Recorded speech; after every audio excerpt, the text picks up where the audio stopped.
go through all the math. Was our particle just moving with constant velocity?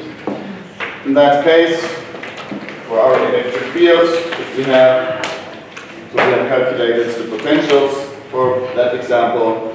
The electric fields that only has this velocity term here, and if there's no acceleration.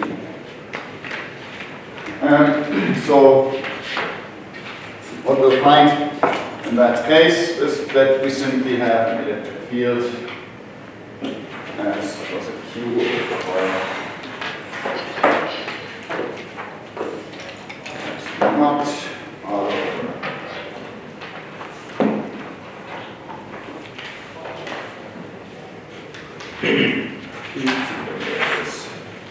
C squared minus V squared Q.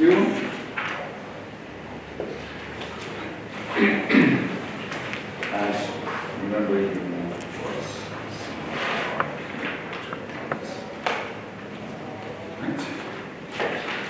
we had figured out, in fact, or we had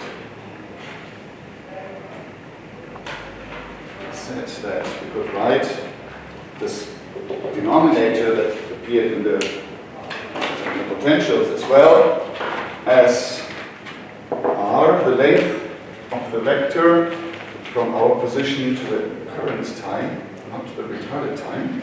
So if we are looking at some time t, usually you would expect to feel the effect of the particle is here.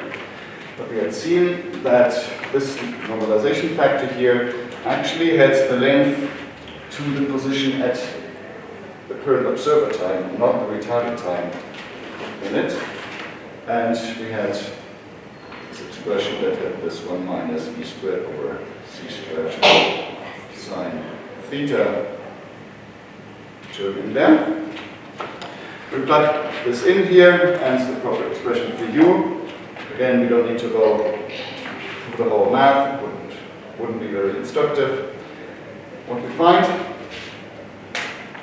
is that this has the same vector in front. So not, but then there's a 1 minus v squared over c squared that essentially comes here from pulling out vector c over 1 minus v squared over c squared sine squared theta. And the vector in which this field points is, again, surprisingly not the vector to the retarded time position, which you would expect naturally, right? If you had a steady point source here, of course, you'd expect the field to come or point towards that point source where it is, where you see it when the light is left. But just with the correction factors, due to this velocity, this extra velocity term in there, the field actually points in the direction where it is now not where it has been at the retarded time. And then it's also possible.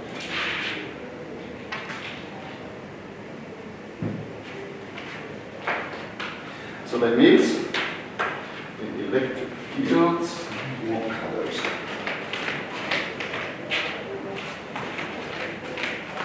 So the electric fields E, number of points, we have the same, like this. There's 3 square roots here, so that's power of 3. Again, we have this factor that makes the electric field relatively small in the forward direction, right? And they're always pointing away from the source, right? But if you look at 90 degrees, the electric fields are actually much stronger, depending on the velocities, right? Kind of illustrate that. In the forward and backward direction, electric fields are relatively weak. If you look at the particle from the side, you see that there's this 1 minus v squared over c squared inverse vector that makes this whole thing very large. So this is where the electric fields are pointing. So primarily, perpendicular direction. Perfectly straight, as you can see. Okay, now we can figure out what's the magnetic fields. The magnetic fields, of course, are 1 over C R cross E. Right. We can do a little trick here. We have our R unit vector. See if we can somehow pull out a capital R vector here, then R cross that will be 0, right? So we can do a little trick and write R unit vector as, and so R is like our length, then we have R minus V TR, and that's the definition. But we can write this as 1 over R minus VT. Then we have a vector capital R here, right? But now, of course, we've made a mistake. We've written T instead of TR, so we have to add this back in, minus VTR, right? So we've just added plus and minus VT. Haven't done anything, but the trick we've done is that we've written this as R capital over R. That's the first two terms here. And here, well, we have V T minus TR. But T minus TR is V times C R. Right? Sorry, R.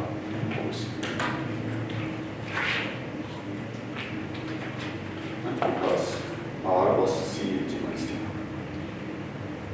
Okay, so then this plus B over C. So now we take this for our unit vector here. We have a first term, R cross E will be 0. So we only have a velocity term. That's it. So this is, we already have a 1 over C here, and we have another 1 over C squared here.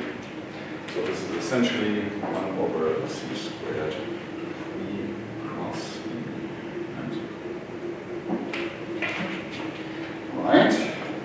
So what does that mean now? Velocity goes in this direction. The fields point away from this current position. So V cross these fields. Of course, this goes in any direction that we're looking outside the board. Again, it's pointing away. So V cross that will, as you expect, kind of curl around. So the electromagnetic fields, they have the same characteristic. So magnetic fields are very strong, curling around this way. Instead, they're weaker, curling around here. This direction, and same here. So magnetic fields are curling around the velocity vector essentially. So yeah, the particle, it's what you expect. You can imagine this as just part of a wire carrying current, the particle moving along, and well, the current in the wire creates your magnetic field that goes around. That's exactly the same thing that we see here. Good. So that's an example. Maybe one last thing is, as I promised, we should explain why I was saying that the acceleration field is actually the one that gives you radiation, whereas the velocity field does not. Let's first of all remember, who remembers, if we have radiation, how do you calculate the flux of radiation or the flux of electromagnetic energy? Which quantity gives you the flux of electromagnetic energy that is carried in electric and magnetic fields?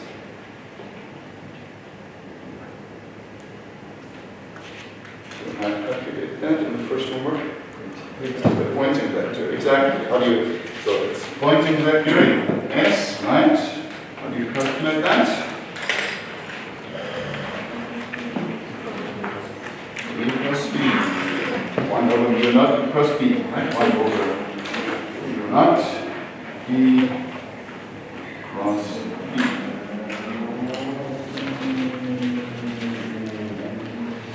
So we see that these two terms, they appear both in the electric and magnetic field. In fact, we can write this as 1 over mu naught C E cross our unit vector cross E, right? Or 1 over mu naught C, and then our unit vector times E absolute value squared minus E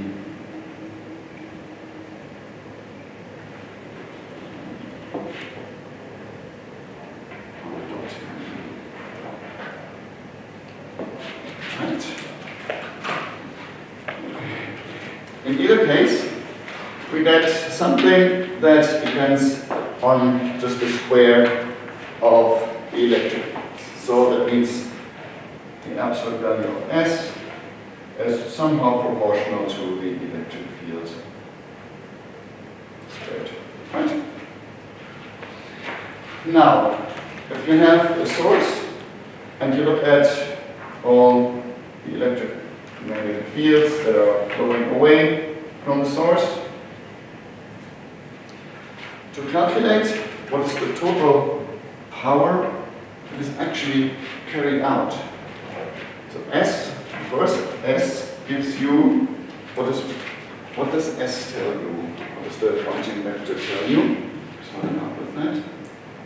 So energy per time per something, right? S, this S is the energy, W for the energy per time per area. Right? So if you are looking at any given distance R and you look at some area element A, to calculate what flows out through an entire sphere, that gives you the total power. Right? So the power is energy carried per time, which essentially gives you the energy per time of the area over the whole area. Assume that we are at some distance R here. Then what this is, so this really is over the whole area as A, or the surface of this sphere. Or you can write this as just S absolute value times R squared. Integrate over solid angle, integrate over all 4 pi solid angles.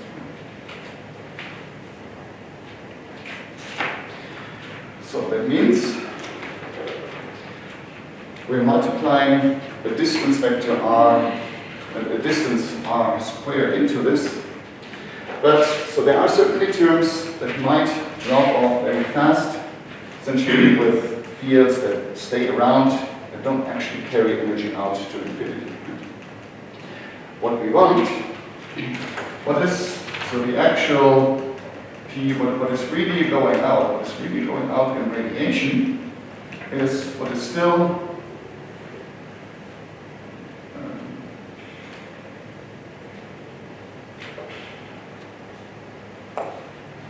so this is essentially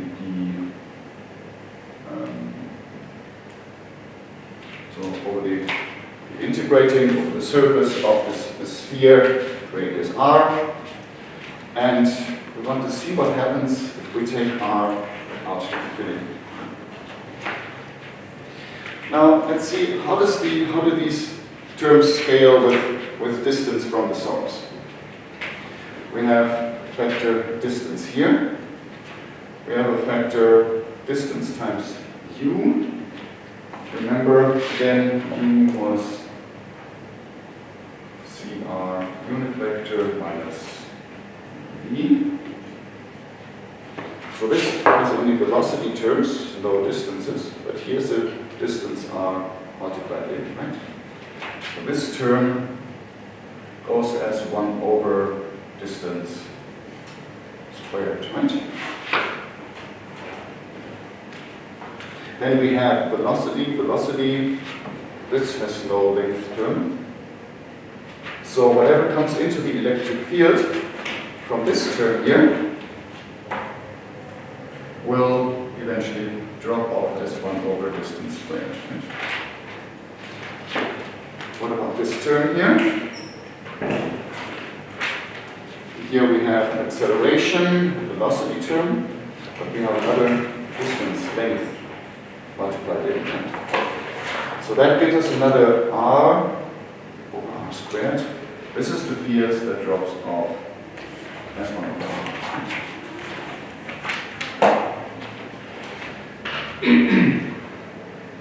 So what we have in this expression for S, that has terms that go as distance squared times.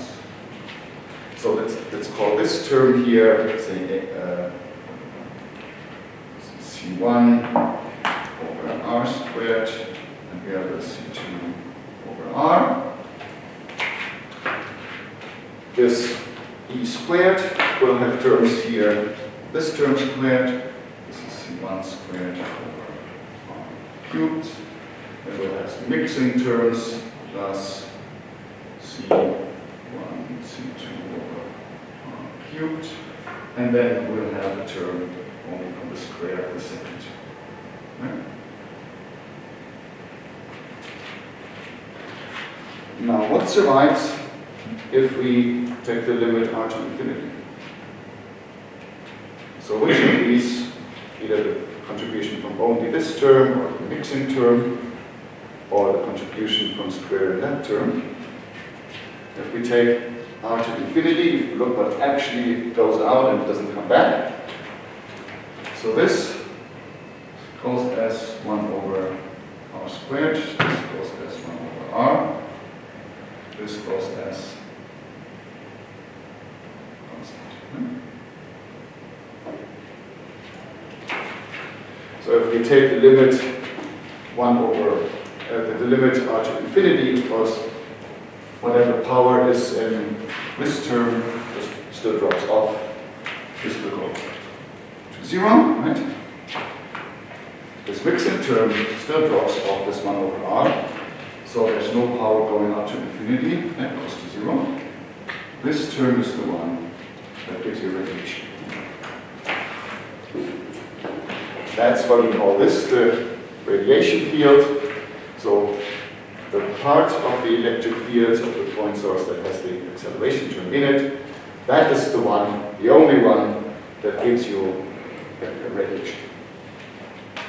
So that's one fundamental statement that we learn here, that the charge will only radiate when it is accelerated. So the example we have there of the just constantly moving charge with no acceleration, you see already here that the field drops off as 1 over distance squared. So that means the pointing vector drops off as 1 over distance to the 4th power. That does not carry any radiation out. So there's no radiation from just a constant motion, of course also not from a static source. You get radiation only if you have the charges accelerated. And that's what will take much further than in astrophysics. We have, for example, particles, radiation, spiraling in a magnetic field. It's radiating. Does anybody know what's that kind of radiation that's called? electric field, a particle spiraling in it. That kind of radiation. That's an accelerated motion, right? Because any curved motion is accelerated. It's the radiation cause that a relativistic particle does in a magnetic field. We'll talk much more about radiation from point sources a little bit. We'll cover that example. Anybody heard of synchrotron radiation? That's what that is. It's the accelerated motion of a particle in a magnetic field, spiraling in a magnetic field. This term gives you synchrotron radiation. You can, knowing that it's only the acceleration field that gives you radiation, we can, actually let's here. So then, if we consider only the contributions to radiation, so only what comes out of this term, right, then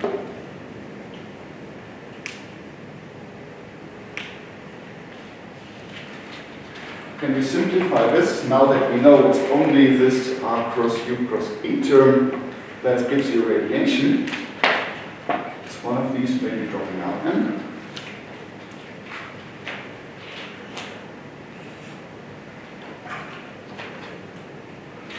We have the distance vector R dot product here with something that is R cross something. R cross, whatever this is, will be perpendicular to R. Now if you take the dot product with that thing that's perpendicular to R, that is 0. So this is perpendicular to R, so R dot, this thing will be 0.